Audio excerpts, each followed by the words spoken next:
Hello, everyone. Welcome to the DMV Business Show. I'm your host, Otto Sevilla, and today I have a very special guest for you, Fernando González.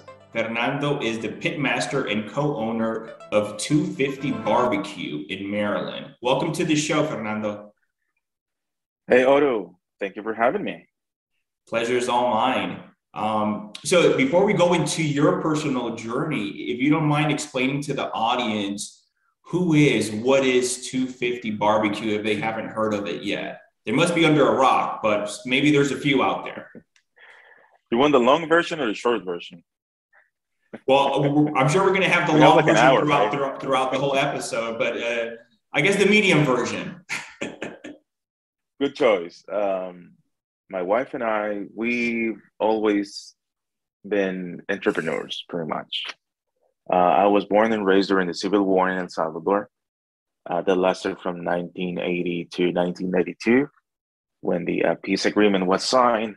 So you grew up in a very hostile environment where there are just a few opportunities for you to grow as a person and to educate yourself and to grow a family into a safe environment. That really affected me as a young kid, growing up in a full of violence environment. And now we have a different kind of environment, but now I have an 8-year-old daughter. So that really changed our vision or where we want it to be for for the next years, for the future. You're not just thinking about yourself anymore. So I grew up in El Salvador, and we explored different um, lines of businesses there. My wife, she's a third generation of restaurant owners. She's the third generation of women who own and operate restaurants, which is something we are very, very proud of it. Um, Her grandmother started a small restaurant chain more than 60 years ago in a small mercadito in Santa Tecla in El Salvador. And she was born into the industry pretty much. She uh, knows exactly what's going on at a restaurant as she walks in.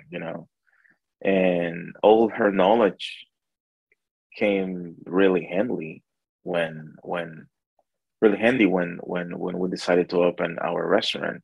We even explored Guatemala or Belize as other options for opening our own restaurant operation. But we received this market study, which was indicating, the large community spots in the U.S.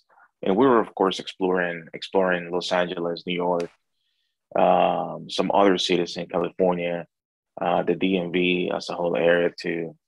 And it was like a no-brainer decision there, no-brainer when it comes to deciding opening a Salvadoran gastronomy restaurant when you have this dense population of Latinos, especially from Central America, which we share a lot of similarities in our menus, in our gastronomical approach to our menus. Um, but at the same time, I felt like there was a lot of competition already. There was a lot of well-established restaurants for the Latino population in the area. Same thing for Los Angeles. But at the same time, I was traveling back and forth with another side hustle that I have with Debbie, my wife, which was a shipping company. We were traveling to different cities in the U.S. and also related to the immigration wave from Central America to San Salvador. We were shipping things from San Salvador to different cities in the United States, food, documents, clothing, shoes, whatever. It was like a small FedEx cargo thing, and we were traveling a lot. And then I received this huge order for a large car parts coming from Dallas, going to Austin, and then coming from Austin to San Salvador. And that required for me to stay in Central Texas for a few days. And while I was handling all the shipment, I just Googled what to do in Central Texas, what to do in Lexington, Lockhart, Taylor, or Austin, Texas. And top of the list were probably 5 different barbecue tours that you can take there. And I don't know, probably being a foodie in El Salvador, I said, well, this is my way to go here. And I took my trip to some of the best barbecue joints in Central Texas, and I got completely hooked and drawn into the whole barbecue restaurant industry, hospitality, and the life of a pitmaster and the whole barbecue culture that they have there. That's pretty much what attracted me into the barbecue world. Interesting. Thank you for sharing that. Sure. What part of El Salvador did you grow up? I was born in Santa Ana, which is western side of the country, but I moved 2 years. When I was 2 years old, I moved into Antiguo Cuscatlán, which is right next to the capital.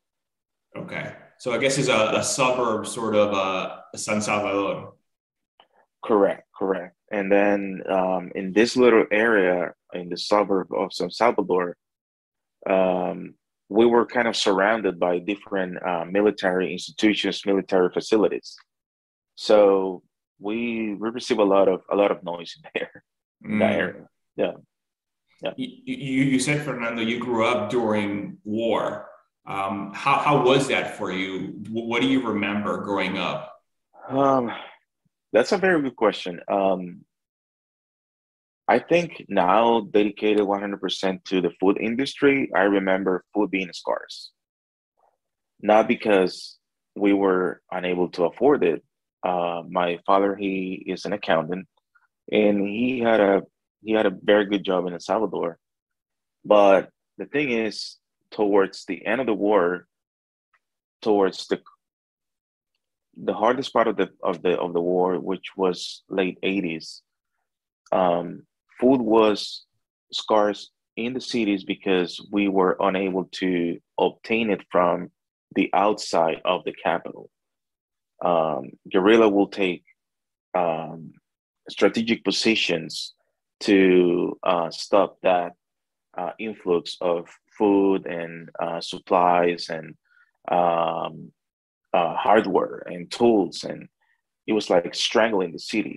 And battles will continue in the peripheria, in the suburban areas of the capital. So, prior to those days, you will have a lady with amazing vegetables in front of your door, or another guy with a pickup truck selling you fresh fish straight from the port, or you will have fresh product in your door, different types of fresh product. That stopped during the Civil War, towards the end of the Civil War, because the war was really getting into another level.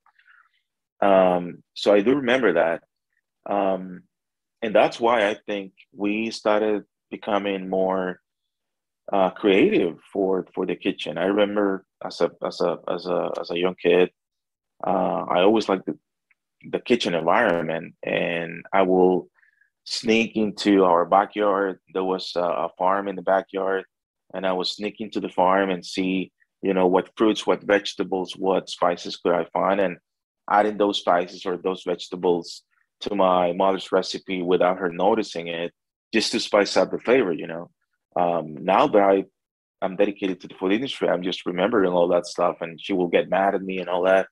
But at the same time, I was just getting creative, because sometimes you will have just two greens to add to the soup of the day, and you will start exploring other options. And that's kind of the same thing that I do now. Exploring different possibilities in the kitchen. We'll get to that later.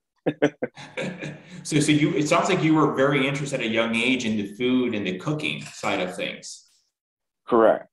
And growing up, there was really no formal education as a cook, as a chef in El Salvador. Education in general is very limited there. But I ended up choosing civil engineering as my academic training. I graduated from a technician school first and then graduating from the university there. But it was very discouraging to study all those years and then not being able to sustain your family as you wanted or as properly as you want, and running out of options. You know, we have a whole different set of violence right now coming from the gangs and from immigration waves coming back and forth. So it's just, you know, a constant repeated circle of violence that is unfortunately affecting the North Triangle zone, as they call it, that part of Central America. So after visiting Central Texas and getting completely hooked into the barbecue culture, I went back to El Salvador and I said to Debbie, who knows pretty much all aspects in the restaurant industry, I said, hey, smoking meats, it's really not something we have in here in El Salvador. As you probably know, Latin America, it's really not well known for smoking meats. You know, we're pretty much used to and master the craft of grilling, you know, doing barbecue over coal beds or live fire cooking. And that's great. That's awesome. But, you know, the low and slow approach of indirect fire in smoking meats, that's a whole different thing. And I said, hey, Debbie, we don't have this. We should probably give it a try, you know. And did you start it in El Salvador then, as far as trying it? Correct. When I went to Franklin's Barbecue in Austin, Texas, which is for me personally the most influential restaurant, barbecue restaurant operation, the most influential pitmaster that you can find, Aaron Franklin. I bought his book. I met him, and I went to his smokehouse. He was there, and that was like a life-changing moment. He signed my book, and he said, "Give it a try." And I went back to El Salvador, and there's a section on his book where it says how to build your own smoker. And I ended up buying this brand new 250-gallon propane tank from a propane tank manufacturer in the western side of the country, bring it to the capital, push it into our living room. Debbie said, "You're crazy. At this day, you're absolutely crazy."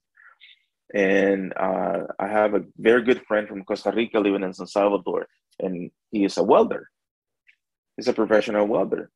And I said, "Hey, I have these instructions, and I'd like to give it a try. What do you think?" And he's as crazy as me, and we started going on. That's crazy. Fernando, what was it when you did that trip in Central Texas and you tried all these different barbecues that was, you mentioned, so it was almost like life changing for you. It opened up your eyes to totally something you were not familiar with. Correct. Barbecue is such an American tradition. You will find it probably in the vast majority of medium to small cities in the US. You will definitely see this BBQ sign everywhere. Mm-hmm. In El Salvador, we have none. So it was very, very shocking for me to encounter this whole barbecue culture. Mm-hmm. And whenever I was visiting a barbecue restaurant in Texas, they will open the doors of their smokehouse and the pitmaster will come and greet you and ask you where you're from. And the whole hospitality was really amazing to me. And the results, I mean, I've never experienced this high dense smoky profile on a meat, or this collagen really rendered, and this low and slow approach, or even the smell when as you approach to a restaurant that is running 100% wood. That's a whole different thing. Or being at a line for 4 hours or 2 hours or 1 hour even. Mm-hmm. It's definitely a whole different approach to cuisine, and that really attracted me.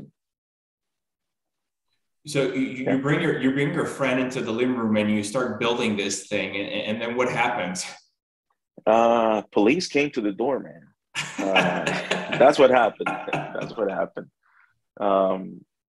Well, we don't have seasoned, ready to go wood for smoking meats in El Salvador. I was experimenting with whatever piece of wood that I could find in the surroundings, man. I was using orange wood, zapote. I was using cedar wood, um, whatever whatever I could find. And I was buying probably the cheapest meat cuts that I could get or what was available there.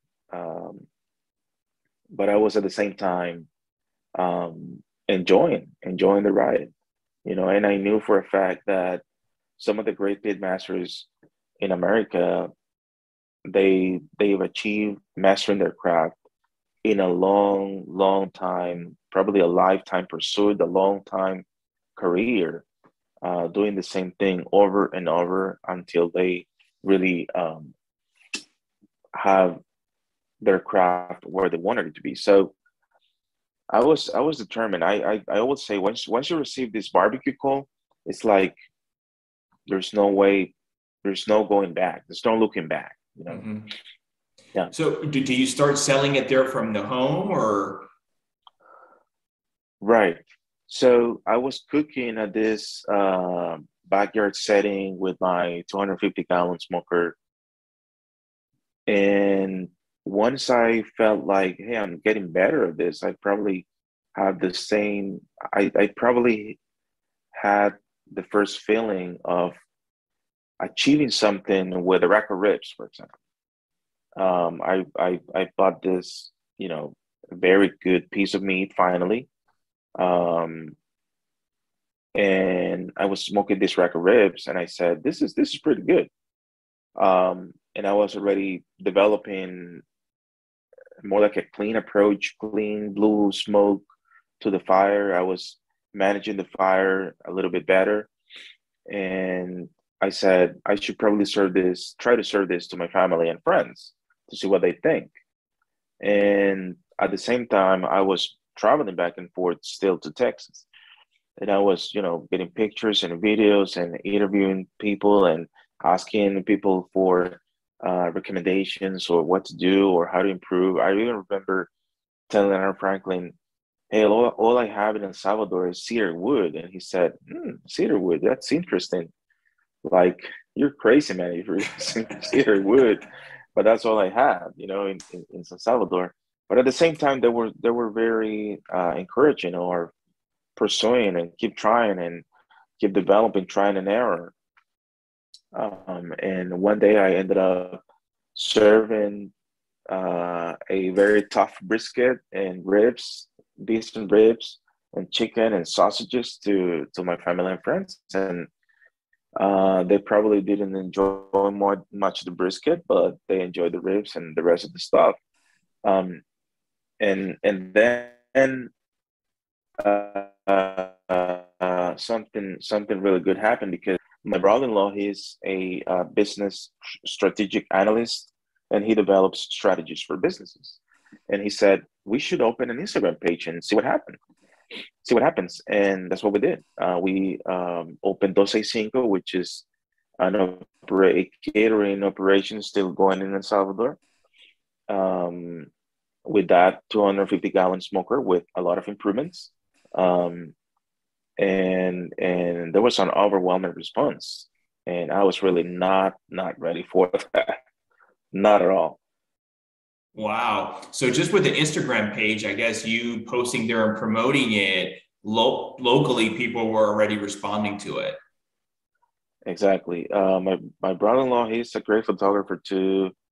I was really too busy on my regular daily job and cooking barbecue on the weekends to take pictures or to promote or to post anything, or Mm-hmm. how to use hashtags or what text or how to caption something. But he was dealing with all that. And what happened was, um, we have the largest U.S. embassy in Central America.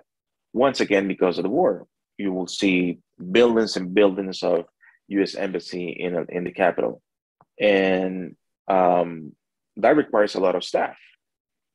So you will find a lot of U.S. expats, a lot of Texans, Lots of people who have lived in the United States now living in San Salvador or living in Central America, traveling to San Salvador for different reasons. There was definitely a niche there to be filled. And they started tasting it and reposting and sharing it, placing orders and asking for catering jobs. And at that point, we were pretty much cooking through the whole weekend. And that's where the real complaints for neighbors came in. You know, hey, this is, a larger operation going on at a backyard, and there's a lot of smoke. I was still learning. I was still developing, how to start the fire. And I was still using not the appropriate woods, just using whatever I could find. Police came to the door and they said, "Are you running a cafeteria, restaurant here? What's going on? We have a lot of complaints from neighbors." And I said, "Well, this needs to stop." At that point, this is in your home, right? This was in my backyard in El Salvador. Yes, yeah, okay. It was small, very small space in my backyard. So my father-in-law, probably taking care of his daughter, my wife, he said we should move this operation somewhere else. And you know what? I have space in my farm for it. And he happened to have a great outdoor space. It was a very spaced out farm with tons of animals and a lot of clean air, a lot of space, a lot of wood. And he had this 1-story long building, which was being recently used as the creamery. They used to be cook. I don't know if that's a word. They used to manufacture cheese and cream in that facility. And that was emptied out because they moved that operation somewhere else. So that was available. It was all permitted. There was a space. It was perfect. We loaded up the 250-gallon smoker in a big truck. It was heavy, man. It probably took like 7-8 guys, including me, to load everything up and move it to the farm. But that was the best decision ever. At the farm, I was then finally able to start developing my approach as a pit cook. And at this time, Fernando, you're still full-time, I guess, doing the shipment, traveling back and forth to the US and El Salvador, and at the same time on the side, running this barbecue operation. Correct. I was using my vacation travel from my full-time job to travel back and forth to the US. I was spacing out the days throughout the year. I had a premises manager full-time job in El Salvador. I was overseeing 6 buildings. And during the weekends, I was running this catering operation for barbecue. I was packed. But very exciting times. And at the farm, then we were really able to control the fire for a whole night, for example, or having a properly seasoned wood, or building a fire without being worried about neighbors, or buying high quality meats and having an appropriate freezer and appropriate refrigeration system to properly storage them. So that's when really everything went to another quality level. Yeah. Was there ever a point there in El Salvador where you sort of left the full-time job and focused 100% in barbecue? Or before that, did you immigrate then to the US before that even occurred? I ended up quitting my regular full-time job like 3 months before coming to the US. And I was at that point pretty much dedicated to traveling and dedicated to the barbecue catering. Okay. Yeah, but at the same time, the decision to come into the US was already taken. So there was no purpose in me focusing on that job anymore. We had another vision already. Sure. Yeah. What was the main reason to come to the US? Um, um, um, it was a tough decision, really, because you still have your family, you still have all of your friends, you have your net in your safe net in El Salvador. But at the same time, David and myself, we had our daughter. She was 4 years old at that moment, and we said, "This is the moment. We really don't know what's going on, and we don't really know what's going to happen in the next 2 years in this country." And we decided to move to the U.S. because of her. Yeah. Sure. Around what year was that? Do you remember? That was mid 2018. We moved to the US towards the end of 2018. Okay. Oh, wow. Yeah, yeah, So, okay. Almost 4 or 5 years here then. yeah. Fairly recent. Yeah. Fairly recent. 4 years ago. Yeah. You've done a lot in 4 years, Fernando. I don't know. I don't know. We'll see. Yeah. I'm sure there's still a No, for lot to sure. go, but yeah. Right. No, we're enjoying it, man. I mean, being able to take my daughter to the park, that's a win for me. Sure. Some daily routine things that I will never do in El Salvador, I'm able to do it here. That's my win already. And you were Yeah. mentioning earlier, as far as doing some studies where there's a lot of, I guess, Central America people from El Salvador. Is that the main reason you chose the DC metro area, the DMV area? Correct. So we received this market study about the Latino population in different cities, thinking about the Salvadorian gastronomy flag that my wife's family has in El Salvador. They have 8 restaurants there, and it's a pretty well established restaurant. But at the same time, I remember when leaving that office meeting, when we commissioned our market study, I said to the I said to them, please include a little bit of research about Texas barbecue in your market study. They said, we'll include it. We'll give it a try. And I remember when we received this market study complete, it was fairly clear that the DMV or Los Angeles was the to-go option. And at the same time, one of them whispered to me, there's also a huge niche for Texas barbecue in the DMV. You should look into that.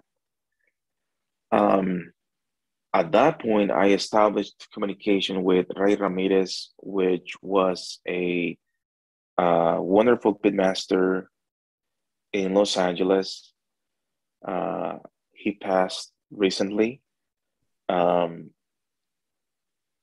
And I said to him, hey, there's an opportunity for us to come to the US to open either a typical Margot Salvadoran flag gastronomy restaurant or a barbecue joint.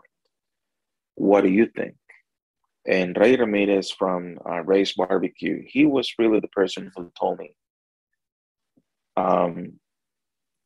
you will find a pupuseria or a típicos or a Salvadoran gastronomy restaurant in every corner in Los Angeles. And some of them are selling a pupusa for 99 cents. Thinking about the sustainability of your business and thinking about the best for your family and thinking about pursuing your dreams, I will strongly recommend you to open a barbecue joint or a barbecue operation, because there's never enough barbecue in this country. And there's definitely a niche in the DMV. That really, and he even mentioned numbers, and he said, I'm selling a barbecue sandwich for $18 and I'm selling 145 of them per day. So that, his insight was really, really helpful. And he started in his backyard in Los Angeles with 10 Traeger smokers, smoking briskets overnight. And he said, um, this is your way to go too over there. He was the person who kind of pushed me into the final decision, or trying to convince the rest of the board, my family, to make the move on the barbecue side of the restaurant. That's good. Yeah, yeah. And now 250 was not the first operation, correct? Barbecue operation, no. We started in El Salvador, Dos Cinco was referring to the temperature and to the height. I was convinced that cooking at a completely different height was affecting some of the things during my cook. And I was targeting 265 Fahrenheit degrees as my temperature there. But then when we came to this area, 250, it's like my to-go temperature. And it's also referring to my first 250-gallon smoker. Just the number 250 kept coming up. I love the meaning behind it. Right. It's very meaningful. It's like a self-reminder of what you want to cook your meats, low and slow. Yeah. So, Fernando, you arrived to this country in 2018. Do you know anyone in the area? What do you do when you arrive? You, your wife, your 4-year-old daughter? We had no one in here, no family, no friends. Nothing. Wow. Just a dream, man. Just a dream. Yeah. I remember Rocio Tremino Lopez. She is the liaison for Latino businesses in the Prince George's Economic Development Corporation. She was a tremendous help for us, connecting the dots, connecting the network around us. Mm-hmm. Immigration lawyer, permitting, health department, building inspections, taxes. All the things that matter when you are trying to establish a business. She was a tremendous help. Other than her, really, no family and friends. But at the same time, we were lucky that our families can travel. And I remember having some family member for 3 months, then another coming for another 4 months, then another coming for another 3 to 5 months. So having my wife and my daughter here, and having my family and friends visiting me all the time, it's been a great journey. It's been a great journey. Yeah. When you arrived, I know you already had the goal of opening the restaurant, and you had already set that it was going to be the barbecue restaurant, right? Correct. So do you start searching? It was like, okay, let's look for a business, a restaurant to buy. Let's look for a place to lease. What are the thoughts then? Yeah. Okay. Yeah. So we with the help of the Prince George's Economic Development Corporation and Rocio Termino Lopez, liaison for Latino businesses there, we started scouting the area for locations to open a restaurant. And I remember going to very interesting locations in Chevy Chase, Rockville, Silver Spring, Prince George's County. Then we visited this little corner in Riverdale Park, and it had a little sign on a metal board for lease. It was not pretentious, not a lot of intermediaries. It was the owner and the lease agreement. That was it. Mm-hmm. And that was Spitz Spiropoulos, our landlord. And I remember my father-in-law, he said, that place needs a lot of work, but it has a lot of parking and a lot of storage space. He saw potential on that little corner in Riverdale Park. And at the same time, Riverdale Park, as the town, was investing a lot on the shops as they call the town center. You will have Town Center Market, which is a great liquor store, and market on the side. You will have Dom's Pizza and Subs, and on the other side of the corner, you would have a Vietnamese bistro, a tapas place, yoga place, a vegan restaurant. It was just blossoming, the whole area was blossoming. It was right next to Hyattsville, Route 1 corridor, 2 blocks away. The Mark train station was being renovated. Um, we were sitting on the parking lot and the train was passing by. It was something magical. Um, the interior of the place was pretty much packed with a lot of trash up into the ceiling. Um, the floors needed a lot of work, no HVAC. The tin ceiling need a lot of repairs. Water leaking in the basement, a lot of work. But at the same time, it had the potential. And it was abandoned for probably 8, 9 years. And it was right on the corner, Lafayette and Riverdale Road. You will have the museum 2 blocks away. And I was just I'm shocked, amazed on why no one was taking into consideration that little building, that little corner. And there was a pizza shop next door. We went there, we ate there, we met Georgia, former owner, and we ended up asking for the corner to the landlord. And operating so close to the sea parking, it's definitely something scarce nowadays. And you will find 28 parking spots in this little corner, and more public parking across the street, and unrestricted parking on the street too. Um, it just made sense. Then landlord accepted our proposal. We met, and a very um, he's a great guy. He was very open to make some modifications in the building or being flexible with a lot of stuff because of this current shape at that moment of the building. But he was very flexible. Um, we ended up the conversation there. The next day, he met with us again, and he said, "My daughter, who owns the pizza shop next door, she's not very happy about this. She says you're gonna put her out of business." So we closed the conversations for that day. But at the same time, we were kind of already in the area. We were renting a house in Hyattsville, and when we were scouting the locations in the area, we also went to another um, leasing opportunity in Riverdale Park, closer to the shops area, and we met the farmers market manager, and he said, despite of what happens, either here or in some other location, you probably want to give it a try here at the farmers market to see what happens.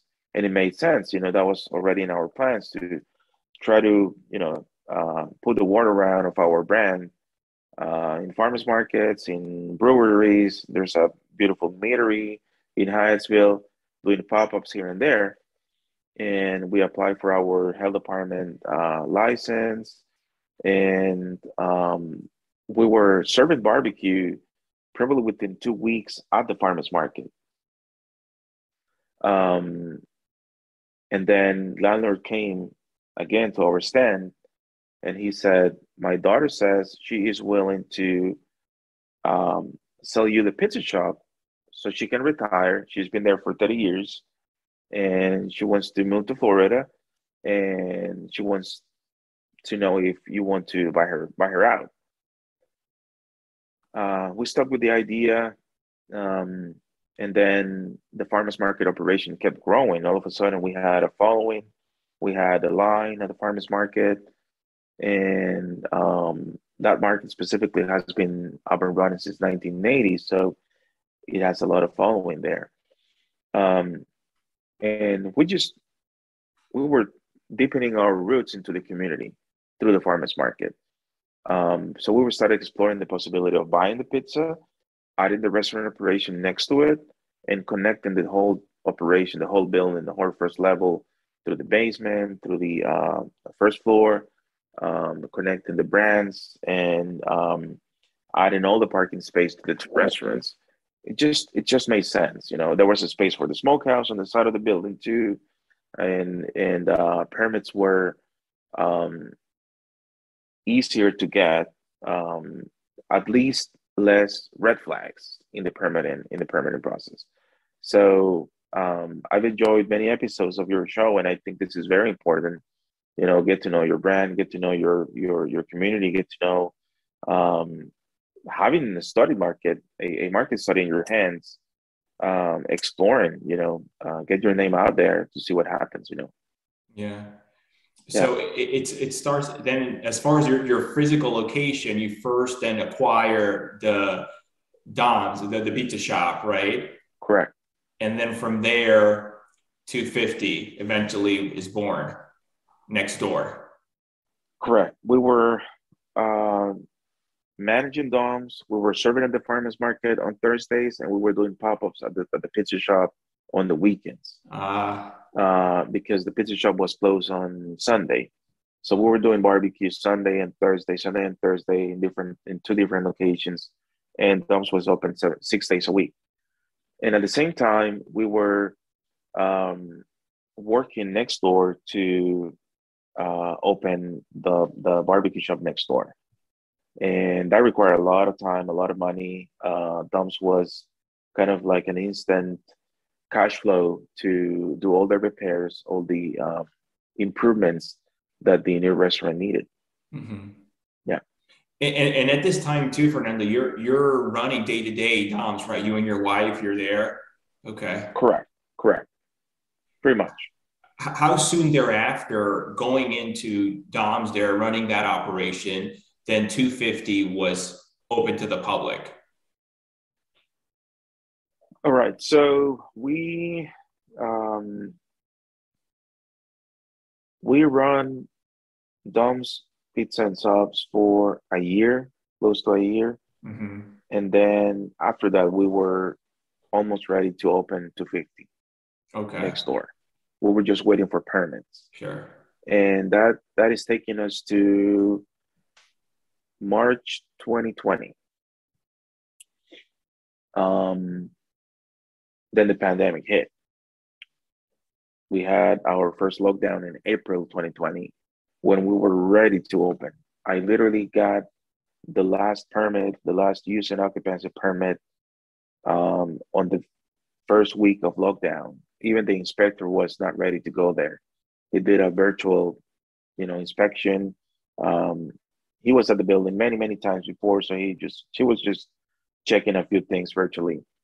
And he said, "Well, you've been granted your use and occupancy permit. You can open now." And we said, "We can't open now. It's lockdown, man." Um, Oh that man. was that was a huge setback, mentally at least.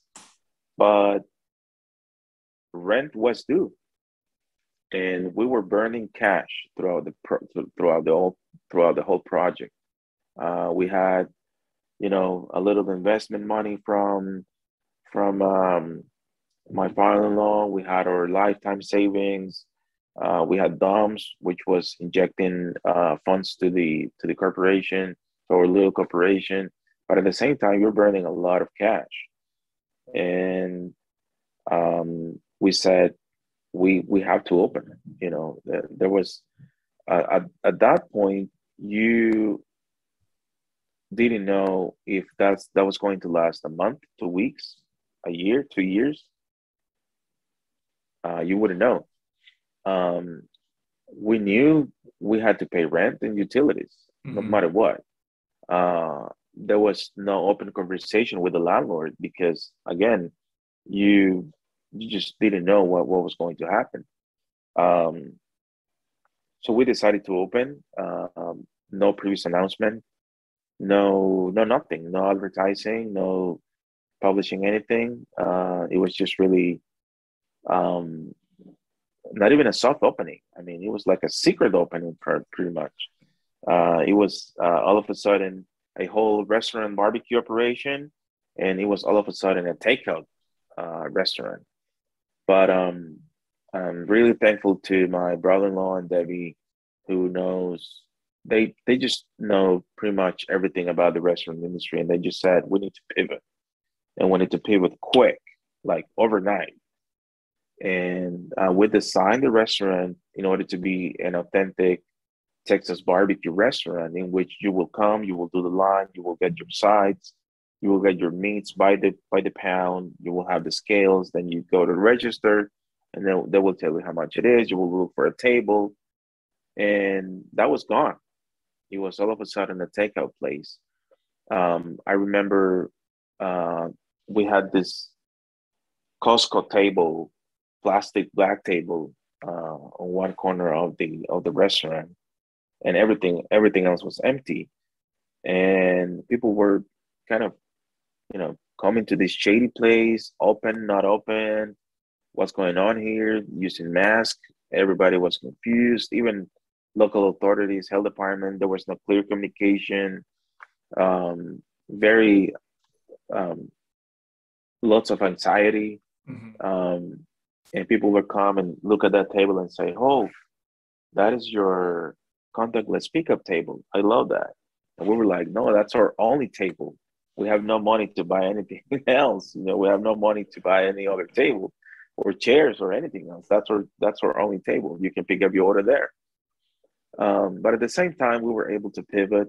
And I remember the next weekend, that was one weekend, and the next weekend, for some reason, Tim Ebner, Eater DC writer, came. He also writes for um, Thrillist and Edible DC magazine, and he's a great writer. He came and he said, "I'm here to pick up my order."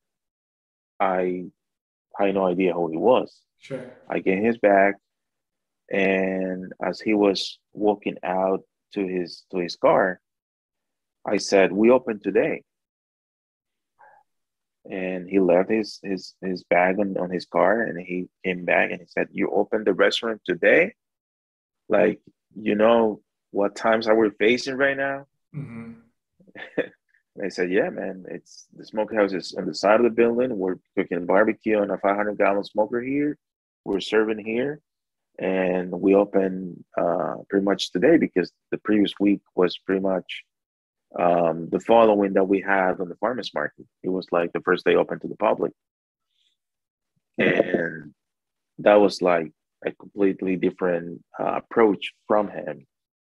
Opening a restaurant during the pandemic, especially a restaurant, migrating everything from a full service restaurant dine-in to a takeout, um, using a wood supplied only smoker. How are you doing this? Where you from? I think he was appealed to the story too, Yeah. and that was something. I think the next day, a great article came up in Eater DC, and I think it all picked up from there. Wow. Yeah. And just out of Cheers. nowhere, he just cheers.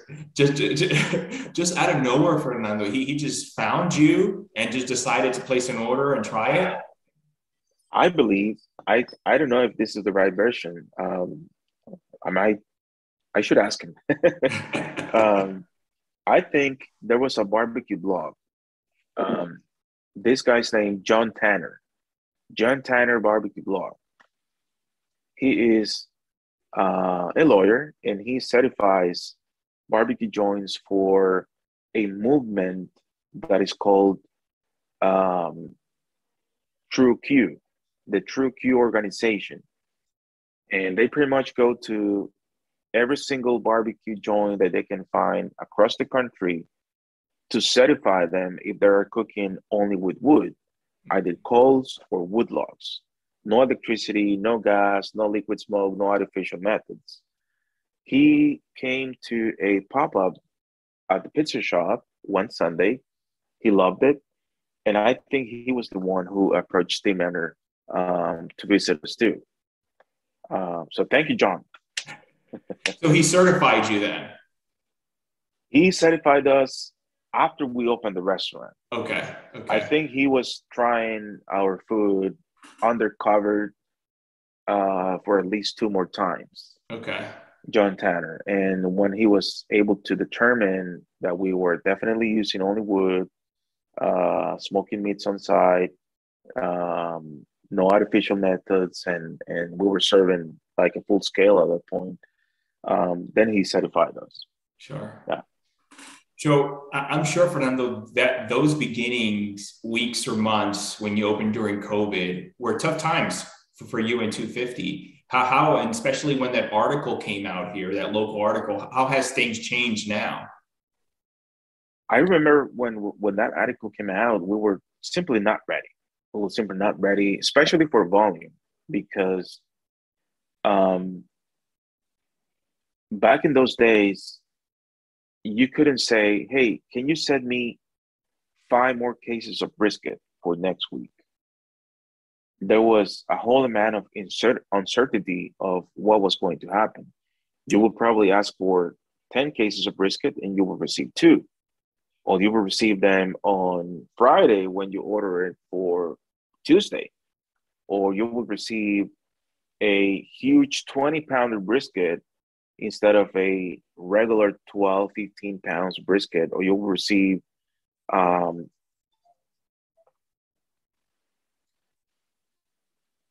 sorry about that. Or you will receive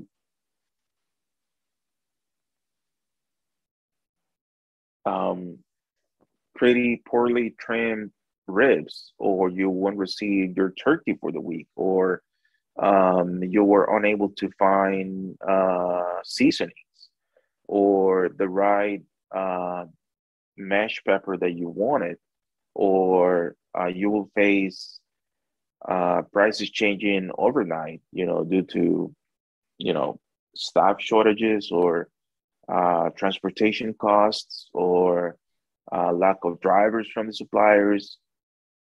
It was just simply day and night. The whole industry changed at all levels overnight. But at the same time, one really good thing happened, which was being able to touch base with Creekstone Farms and Snake River Farms. Those are farms who are controlling their product A to Z. They're humanly trained. They use non-antibiotics, hormone-free,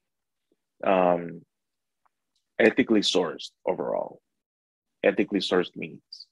And we were able to establish communication with them, and you will pay a higher price for a higher quality product. And at the same time, they were able to control the whole production chain from their warehouse to your restaurant. And that's how we started serving Snake River Farms Wagyu brisket, because it was a very sustainable product. It will get there on time, nice trim, the right amount of meats that you wanted, and overall a very consistent product. And consistency is extremely important in restaurants. Yeah. What would you say drives and motivates you today? Oh man, I think the community has a long motivation in what we do. Like when you walk into our restaurant, even before walking in, you will find local muralists around the building, around the restaurant. Once you go in, you will find high quality meats. You will find local photographers. You will find local artists exposing their art. You will find probably a local band on a Thursday night playing. All of our staff members are locals. The diversity of our community is represented in our staff, including members of the deaf community. So we just love how the barbecue brings people together, and I don't know, there's probably something in the fire that draws people together.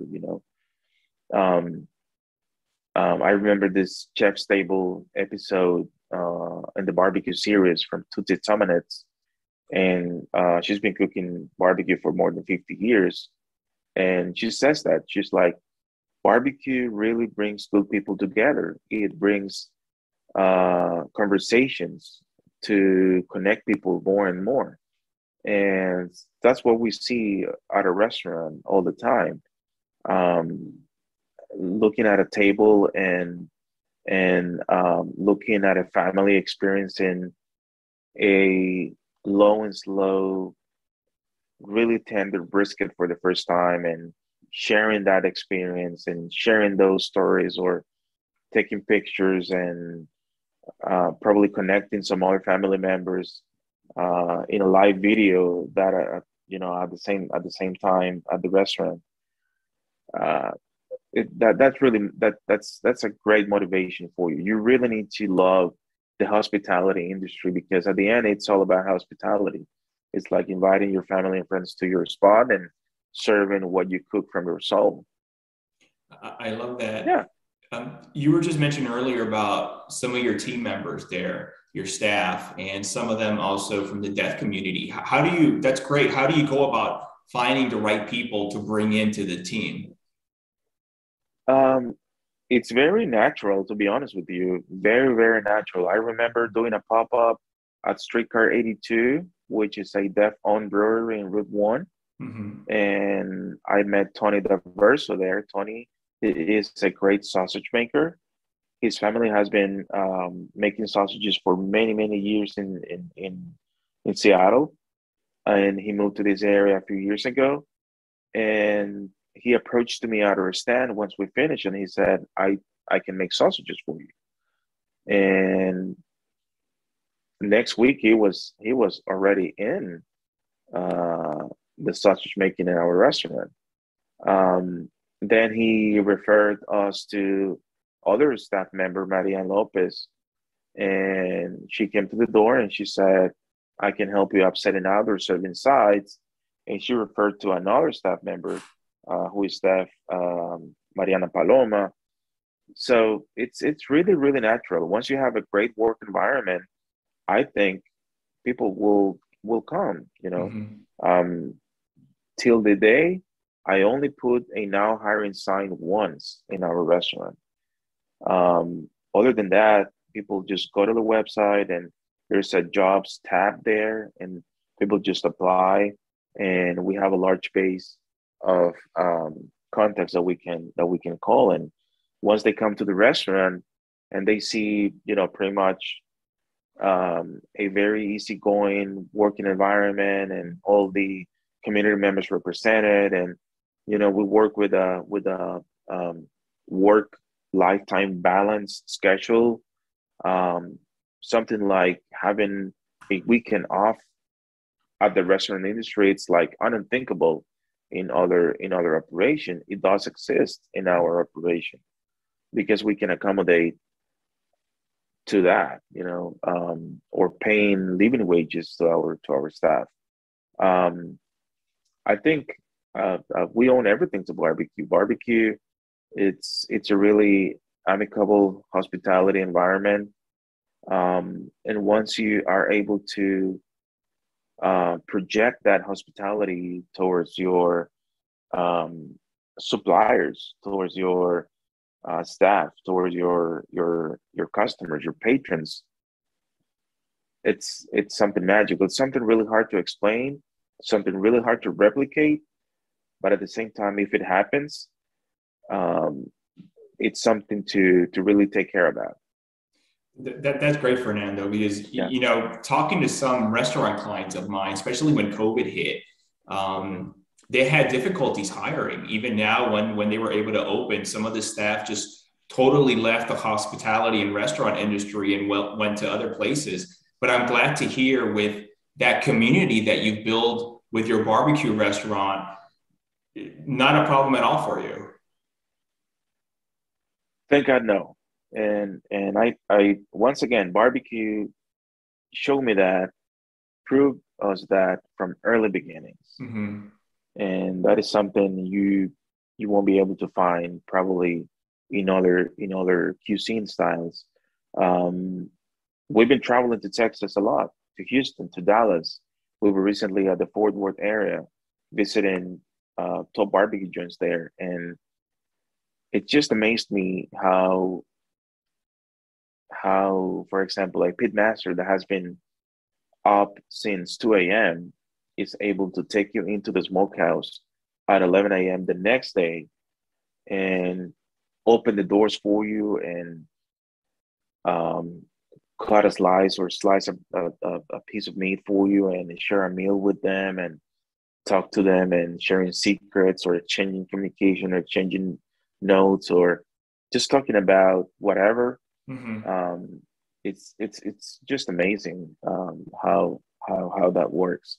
Or the line waiting for a barbecue meal. I was at Goldie's Barbecue, which was recently named as the #1 barbecue joint per Texas Monthly. And we were there for 4.5 hours making a line. And at the end, you're just friends and exchange contact with all the people in line, or at least 5 to 10 people behind you on the line because we were first in line. Um, it's just something magical, or that community sense around barbecue. Um, we just love it, and it showed us the way of where to direct our efforts for the restaurant. Sure. Yeah. To be respectful of your time too, I'm coming to an end here. When you're not busy running the business, what do you like to do for fun in your free time? Hey, that's a great question, man. I'm a great DC United supporter. I go to Autofield a lot, and I really love music. I used to have a band in El Salvador. Ah, I used to be a drummer percussionist there, and I love to go to concerts. And unfortunately, that during the pandemic has been cut off too, but it's slowly but surely coming back. So that's something I really enjoy too, going to concerts, enjoying live music. And recently, I'm really enjoying going to other restaurants to admire. Um, Great. We were so fortunate. I mean, we're so lucky to have this amazing diversity. We have Chef Angel Barreto Aranju. He is a James Beard Award finalist, and going to his restaurant and experiencing a whole different culinary approach, or going to Danny Lee's restaurants, or going to Javier Fernandez Cuyaya, or Pogi Boy, Paolo Dunca. I try to set apart some time to go visit those amazing restaurants, and we're so lucky to be surrounded by an amazing diversity cuisine. We have Rose's Luxury, we have Maidan, Lebanese cuisine. It's or you can just go to a pupuseria one day, or go to Taqueria Habanero, or Taco a la Madre here in College Park. You can literally have a completely different dining experience every single day, and we are very thankful to our community because they have been able to embrace our approach to barbecue too, because we are Texas barbecue with a pinch of the tropics. And we are thankful for them to allowing us express our roots in our menu too. They will come to our restaurant, they will have the basic Texas barbecue menu, but at the same time, they will have chamoy watermelon, tahini green beans, brisket beans, caramelized pineapple, maluros, plantains with sour cream. All these different tropical flavors that they probably not used to taste with barbecue or pair with barbecue that we're serving them, but at the same time, they're giving it a try, and some of them are liking it. yeah. Fernando, where can people find out more about you and 2Fifty? You can find us on Twitter, TikTok, Instagram, Facebook, number 2, and then letters 50, 250 BBQ or 250 Texas Barbecue. They can find us in our website, 250bbq.com. And you can also find our location, flagship restaurant in Riverdale Park. We are at 4700 Riverdale Road in Riverdale Park, Maryland, 20737. And we also have a food stall inside the Union Market in DC, Northwest DC. We're next to Taquerian. It's a great diverse cuisine spot also inside Union Market. Although the Union Market location is very sandwich focused, sandwich based, we don't have like 10,000 options we have in Riverdale Park. It's a 10 by 10 stall, but you can also give us a try there. Awesome. Fernando, thank you so much for coming on the show today. Really appreciate it. Thank you, Otto, for having me. Pleasure's all mine. Take care, man. You too.